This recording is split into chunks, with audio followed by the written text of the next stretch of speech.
Hello, नमस्कार मित्रों। आज हम बात करेंगे कुंडली के तृतीय भाव की। तृतीय भाव जिसको कि पराक्रम भाव, सहजेश भाव कहा जाता है। यह पराक्रम है, कर्म है, भ्रातृ भाव है, साहस देखा जाता है इसी भाव से। धैर्य है, शौर्य है, सहोदर है, नौकर चाकर हैं, गायन, योग, मतलब दमा, श्वास की बीमारी, क्षय रोग, इस तरह की सारी बीमारियां भी हम यहीं से देखते हैं। इसी भाव से जातक के कितना जिम्मेदार है वह, कितना पराक्रम निभाने की क्षमता है उसके अंदर, दूसरों की सहायता करने की कितनी हद है उसकी, ये सभी बातें हमें इसी तृतीय भाव से ही पता लगती हैं। देखिए, तृतीय भाव का आपको पता है कि तृतीय भाव का कारक मंगल है और इसके स्वामी बुध हैं। क्योंकि मंगल यहाँ पर कारक होने से, और बुध क्योंकि हम मिथुन राशि है उसके स्वामी बुध होने के कारण इस पर मंगल और बुध दोनों का प्रभाव होता है। परंतु मंगल का ज्यादा अधिकार होने से यहाँ बुध शुभ फलदायी नहीं हो पाते। मंगल बुध को कमजोर कर देते हैं। क्यों कमजोर कर देते हैं, जब हम आपको नक्षत्र की बात बताएंगे तो नक्षत्र में आप देखिए कि ये मिथुन राशि का, यानी मिथुन राशि के अंदर 2 चरण मंगल के, 4 चरण राहु के, और उसके बाद से 3 चरण जो है वो पड़ते हैं किसके, बृहस्पति के। तो इसीलिए इस पर मंगल का आधिपत्य, यानी मंगल तो कारक तो हो ही गए, और मंगल का नक्षत्र होने के कारण, नक्षत्र स्वामी होने के कारण भी मंगल का प्रभाव यहाँ पर ज्यादा हो जाता है। तो इसीलिए, और इस भाव को हम आपोक्लिम भाव भी, उपचय भाव भी, त्रिशदाय भाव भी के रूप में भी देखते हैं। और ये काम त्रिकोण का प्रथम भाव भी है। काम त्रिकोण का मतलब क्या होता है, बनी हमारी इच्छाओं की पूर्ति, यानी हमारी वासनाएं भी इसी में जुड़ गई, हमारी उपलब्धियां भी आती हैं, ऐसा नहीं है, उपलब्धियां भी हैं, हमारी हमारी एम्बिशंस भी हैं, वो सभी हमारी इसी भाव से ही जुड़ती हैं। तो ये भाव इसीलिए सबसे ज्यादा बहुत महत्वपूर्ण माना जाता है इसी भाव से, क्योंकि तृतीय भाव है, तृतीय भाव बाजू से जुड़ा है। तो यहाँ से हमारी इसके लिए जो भी वो हमारी होती लेखन की क्षमता है, हमारी हमारी किसी भाव को, किसी कार्य को करने की कार्य कुशलता कितनी हो सकती है। क्योंकि बुध होने के कारण ये कम्युनिकेशन का के लिए भी इसको यहाँ देखा जाता है। समाचार पत्र है, मीडिया है, इस तरह के कार्य भी हम इसमें देखते हैं। अब सबसे ज्यादा मैं आपको इन सब बातें, क्योंकि इतना सब करूंगी तो बहुत लंबा होगा, मैं यहाँ सिर्फ आपको एक डिफरेंट वे में बताने की कोशिश करूंगी कि देखिए, यहाँ पर ये तीसरा भाव जातक के लिए, खास तौर से पुरुष जातकों के लिए, ये पौरुष की क्षमता का भाव भी है, यानी उनकी पौरुष क्षमता, उनकी जिम्मेदारियों का निभाने का भाव भी है। अगर ये पीड़ित हो जाए, या इसका कारक नीच का हो जाए, या तृतीयेश नीच का हो जाए, खराब हो जाए, तो उनके अंदर वो क्षमता की कमी पाई गई है, और इसके कारण वो पलायनवादी प्रवृत्ति के हो जाते हैं, यानी जिम्मेदारियों से बचने लगते हैं बहुत जल्दी। जैसा होगा, देखा होगा आपने, अचानक बच्चा पढ़ते पढ़ते और अपनी एजुकेशन छोड़ करके किसी विशेष धर्म को उन्होंने ज्वाइन कर लिया, और फिर वहां पर जुड़ गए, और कुछ समय बाद जब समय निकल गया उसके बाद फिर वापस आ गए। तो यानी उनकी कहीं एक जगह वो टिक नहीं पाते, क्योंकि तृतीय भाव, जैसे सन्यासी होने के लिए और भी बहुत सारी चीजें होती हैं, बहुत त्याग करना पड़ता है, साधना लेनी पड़ती है।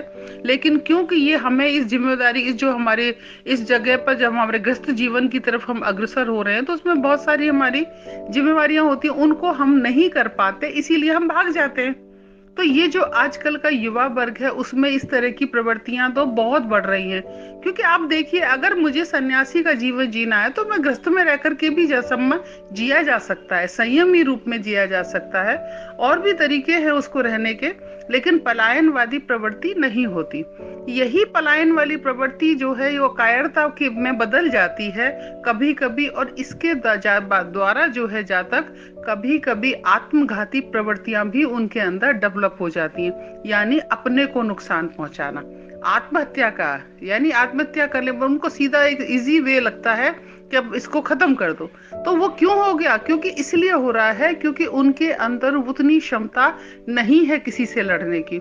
और ये भी यहाँ पर तृतीय भाव का पीड़ित होना सबसे बड़ा, और भी कारण होते हैं, लेकिन तृतीय भाव का पीड़ित होना यहाँ पर, या तृतीयेश का पीड़ित होना, ये बहुत बड़ा कारण बन जाता है जातकों के अंदर इस प्रवृत्ति को बढ़ाने के लिए। तो इसीलिए इसके अंदर, इसीलिए तृतीय भाव को बहुत ज्यादा इम्पोर्टेंट भाव भी कहा गया है। क्योंकि ज्योतिष ग्रंथों में आप देखेंगे कि पाराशर ऋषि जी ने इसको मानसिक क्षमता, स्थिरता, याददाश्त के लिए और दिमाग की प्रवृत्ति को व्यक्त करने के लिए उन्होंने इस पर जोर दिया है कि ये हमारा बहुत ही ज्यादा इम्पोर्टेंट भाव है। इसके साथ ही ये आयु का भी भाव है, क्योंकि आयु क्या है, अष्टम भाववत भावम सिद्धांत के अनुसार आयु यानी अष्टम भाव से, ये अष्टम भाव का स्वामी हो जाने से ये हमारी आयु को भी दर्शाता है। और चतुर्थ भाव जो मानसिक शांति का भी भाव है, उसका द्वादश भाव भी है। तो इसीलिए ये भाव सबसे ज्यादा इंपॉर्टेंट है। और यहीं से माता की आयु भी देखी जाती है। क्यों? कि ये चतुर्थ भाव से हम माता को भी देखते हैं, तो माता के तो का अपने आप से तृतीय भाव से संबंध बढ़ना भी माता की आयु के लिए भी इसको देखा जाता है। कुछ साहित्यों में भी, प्राचीन साहित्य में इसको माता पिता की जो पुनर्विवाह की जो संभावनाएं होती हैं माता पिता के लिए, उसको भी तृतीय भाव से ही देखा जाता है। और तृतीय भाव के लिए कहा जाता है कि ये बहुत बड़े परिवर्तन को भी दिखाता है।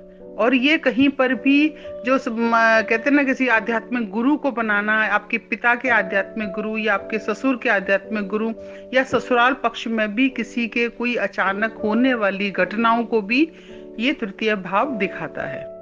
तृतीय भाव बहुत महत्वपूर्ण भाव और भी हो जाता है। क्यों? कि ये नवम से सप्तम भाव है, नवम भाव से सीधा जुड़ा हुआ भाव है। तो ये इसीलिए आध्यात्मिक कर्मों के संचय के भाव को भी दर्शाता है। आपने देखा होगा कि ज्योतिष के अनुसार, क्योंकि नवमेश और एकादशेश ग्रह जो है, एकादशेश जो उनके स्वामी होते हैं, यही इसको तृतीय भाव को संचालित करते हैं। इसी के द्वारा ही ये नियंत्रित होता है। और इन दोनों ही ग्रहों का इस थर्ड हाउस के ऊपर बहुत मिश्रित प्रभाव कई बार और भी कुंडली में जब आप देखेंगे तो आपको वह भाव का संबंध इनसे मिलेगा। और इसके साथ ही तृतीय भाव से बहुत सारे क्वेश्चंस जैसे किसी के आपके हमारे माइंड में आते हैं, क्या मुझे मोक्ष की प्राप्ति होगी, क्या मैं विदेश जाऊंगा, या मुझे कोई किस तरह की मेरी कोई यात्राएं होंगी, या मुझे किस तरह की जॉब की मेरी जो प्रवृत्ति है वो कैसी होगी।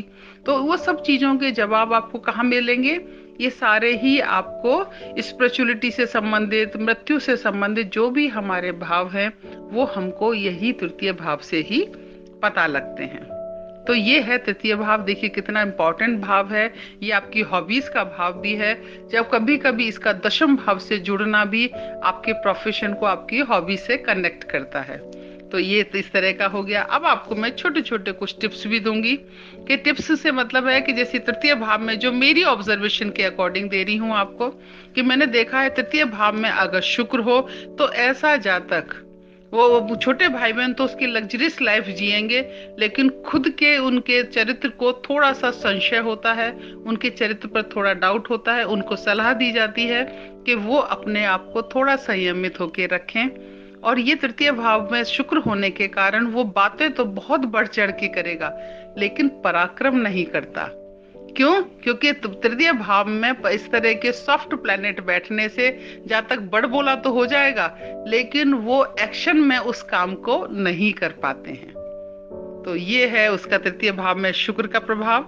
अब तृतीय भाव में अगर आप बृहस्पति को देखते हैं तो बृहस्पति आपको पता है बहुत संयमी प्लैनेट है, बहुत सहनशील हैं, बहुत ज्ञानवान हैं और बहुत ही संतोषी प्रवृत्ति के हैं। वही ऐसे जातक के अंदर भी आ जाता है कि वो बहुत, ऐसे जातक बहुत सहनशीलता उनके अंदर अति की होती है। वो दूसरों को ही कहते हैं ना, अपनी इच्छाओं को कभी नहीं देखेंगे, दूसरों की इच्छाओं की पूर्ति में लगे रहेंगे। और उनकी इच्छाएं भी अपनी बहुत कम होती है, जो मिल गया उसी में संतुष्ट हो गए। और उनकी ज्ञान, क्योंकि ज्ञान के हैं वो, तो अब उनके अंदर जो क्योंकि हॉबीज वाला भाग भी है, तो उनकी हॉबीज भी क्या होती हैं? नया नया ज्ञान अर्जित करना, किताबों को पढ़ना, शौक, नई नई इस तरह की जो भी अलग अलग जो चीजें मिलती हैं पढ़ने का, कैसे कहा जा सकता है कि उनको हर तरह की चीजों को पढ़ने का बहुत शौक होता है। और ऐसे लोगों में मैंने देखा है कि कुछ थोड़ा सा अपने रीति रिवाजों के ट्रेडिशनल लुक से वो थोड़ा अलग हटके काम करते हैं। उनको जैसे होती ना रीति, नॉर्मल पूजा वाला पाठ है, जैसे जी पूजा पाठ कर रहे हैं, वो उस तरह की पूजा में विश्वास नहीं करते। वो थोड़ा सा डिफरेंट उनका तरीका होता है पूजा करने का। इसके साथ ही अगर शनि है तो शनि देखिए वो नवम भाव को देख रहे हैं, पंचम को देखते हैं, तो और वो द्वादश भाव को भी देखने के कारण ऐसे जातकों का थोड़ा सा उनके कहते हैं ना संघर्ष के बाद उनको सफलता मिलती है, थोड़ी भाग्य की हानि होती है। और ये ऐसे लोग भी, क्योंकि देखिए बृहस्पति वाले तो जरूर पूजा वो तो करेंगे, लेकिन जो शनि वाले लोग हैं वो कर्म को पूजा मानते हैं। उनका तरीका दूसरों की सहायता करने के, वो कहते हैं कि किसी की सहायता करो वही पूजा है। और उनके अंदर पराक्रम बहुत अधिक क्षमता का होता है, वो पराक्रम करने से कभी नहीं चूकते। थोड़े से आलसी जरूर होंगे, लेकिन कहते हैं ना काम जब तक उनके ऊपर नहीं पड़ रहा वो तब तक नहीं करेंगे। अगर एक बार उनको कोई काम दे दिया जाए तो उसको पूर्ण जिम्मेदारी से वो लोग निर्वाहन करते हैं। मंगल का है, मंगल के होने से वो क्या होगा कि जरा कहते ना वो वाली प्रवृत्ति हो जाती है कि लड़ने की, कहते ना इतनी जोश भरा होता है उन लोगों के अंदर कि अपने उस काम को करने के लिए कई बार वो आक्रामक भी हो जाते हैं। और मंगल तृतीय भाव में होने से कई बार जैसे कोई जातक है तो उसकी भाई नहीं होता छोटा, और अगर जातिका है तो उसकी मतलब बहन नहीं, मतलब अपने से कोई नेक्स्ट जेंडर का बहन बहन बहुत ही कम देखे गए, लेकिन ऐसा कोई बहुत फिक्स रूल नहीं है कि होते नहीं हैं, क्योंकि ये एक अलग सिद्धांत है, उसको अलग तरीके से देखेंगे। और चंद्रमा होने से भाग्योदय तो बहुत जल्दी होता है, लेकिन वो बहुत जल्दी सरेंडर करते हैं, बहुत सॉफ्ट होते हैं, दूसरों के साथ अच्छा बिहेव करेंगे, किसी को बहुत कहते हैं ना देखने में बहुत सभ्य और बहुत सौम्य होते हैं, और चेहरे पे एक अलग मासूमियत होती है, ऐसे लोगों के दिल के साफ होते हैं। तो ये है आप सबके छोटे छोटे, क्योंकि आगे करूंगी तो बहुत लंबा हो जाएगा। धन्यवाद आप सभी का।